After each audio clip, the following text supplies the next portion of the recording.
தாவேகா எம்எல்ஏவிடம் பேரம் பேசியதாக பதியப்பட்ட வழக்கில் முன்னாள் அமைச்சர் செந்தில் பாலாஜி தரப்பில் முன்ஜாமீன் கோரி சென்னை உயர்நீதிமன்றத்தில் மனு தாக்கல் செய்யப்பட்டுள்ளது.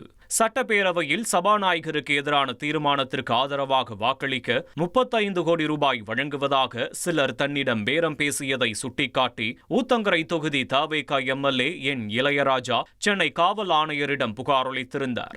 இந்த புகாரின் அடிப்படையில் வழக்கு பதிவு செய்த திருவல்லிக்கேணி போலீசார் சென்னை அரும்பாக்கத்தைச் சேர்ந்த யூடியூபர் திருநாவுக்கரசு உள்ளிட்ட 8 பேரை கைது செய்தனர்.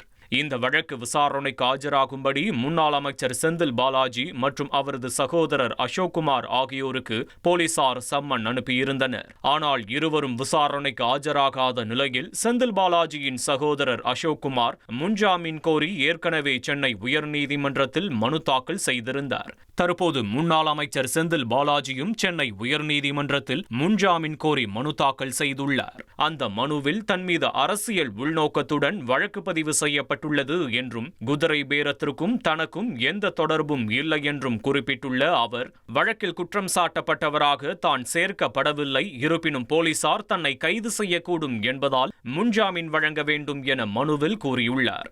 இந்த மனு விரைவில் விசாரணைக்கு வரும் என எதிர்பார்க்கப்படுகிறது. இனி செல்லும் இடமெல்லாம் செய்தி.